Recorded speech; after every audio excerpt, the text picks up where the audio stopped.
ఈరోజు Korutla sports club ఆధ్వర్యంలో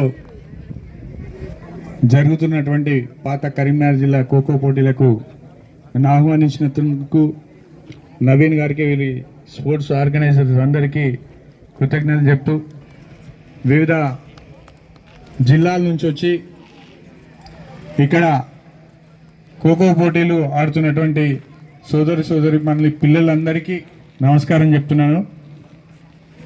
ముఖ్యంగా స్పోర్ట్స్ అనేది నవీన్ గారు చెప్పినట్టు గతంలో ఒక 10-15 ఏళ్ళకి కింద 20 ఏళ్ళ కింద ఉన్నటువంటి స్పోర్ట్స్ ఈ మధ్యన నిర్వీర్యం కావడం జరుగుతుంది.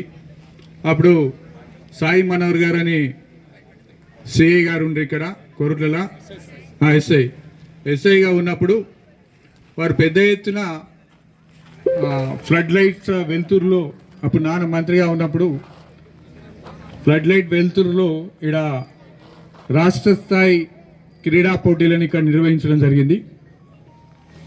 ఆ విధంగా కూడా మీరందరూ కూడా నా దృష్టికి ఎన్నడూ కూడా తీసుకురాలేదు. ఫస్ట్ టైం ఇవాళ నా దృష్టికి తీసుకురావడం జరిగింది. గత 10 సంవత్సరాల నుంచి మీరు ఏదైతే తెలంగాణ గురించి మనం కొట్లాడి తెచ్చుకున్న తెలంగాణలో ఇంకా ఆంధ్రప్రదేశ్ ఉందని మీరు నాకు ఈరోజు చెప్పడం జరుగుతుంది.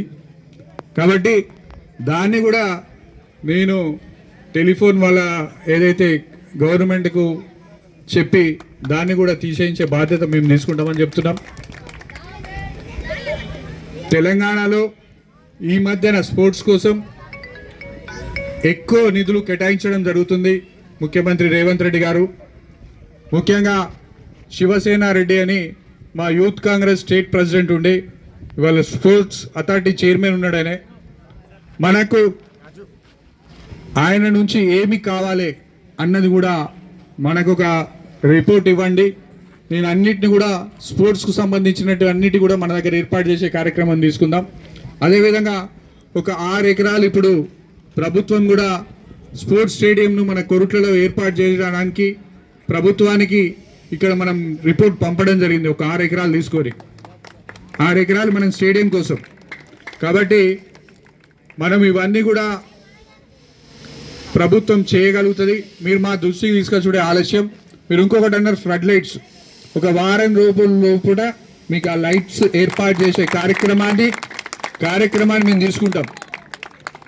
నవీన్కు బాధ్యత చెప్తా, కమిషనర్ గారికి చెప్తా, అవన్నీ లైట్స్ పెట్టించుకునే బాధ్యత నేను ఫోన్ చేసి చెప్తా. మీరు పోయి కలిసి ఇక్కడ ఉన్నటువంటి ఏర్పాట్లను అన్నిటి చేసుకోండి. ఎందుకంటే మీరు చెప్పినటువంటి ఒక సూచన మా ప్రభుత్వం కాంగ్రెస్ ప్రభుత్వం రేవంత్ రెడ్డి గారి నాయకత్వంలో వచ్చినప్పుడు ఇక్కడున్న పోలీస్ అధికారులకు చెప్పడం జరిగింది, డ్రగ్స్ అనేది మా కొరుట్ల నియోజకవర్గంలో ఉండొద్దు, ఈ జిల్లాలనే ఉండొద్దు అని.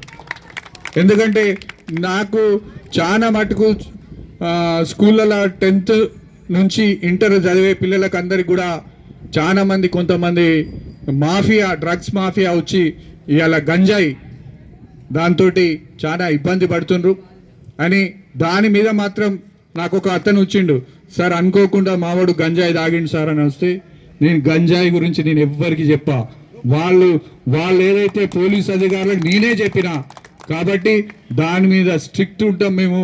అది ఇసుక దందా కూడా రెండింటి మీద మేము ఎవరికి కూడా నేను ఫోన్ అని చెప్పడం జరిగింది. దానికి నేను కట్టుబడి ఉంటున్నా. అదేవిధంగా మీ సమస్యలు ఏమన్నా ఇప్పుడు భారీ గారు చెప్పినట్టు ఏ సమస్య ఉన్నా ఖచ్చితంగా మేము పరిష్కారం చేస్తాం. నా వంతు ప్రయత్నం ఖచ్చితంగా చేస్తా. కాబట్టి మీరందరూ కూడా ఖోఖోలో మన జిల్లాకు మంచి పేరు తేవాలి, కొరుట్ల పట్టణానికి కూడా మంచి పేరు తేవాలని చెప్తూ నాకు ఈ అవకాశం ఇచ్చినటువంటి స్పోర్ట్స్ నవీన్ గారికి ఇతర ఆర్గనైజర్స్ అందరికీ నమస్కారం చెప్తాను.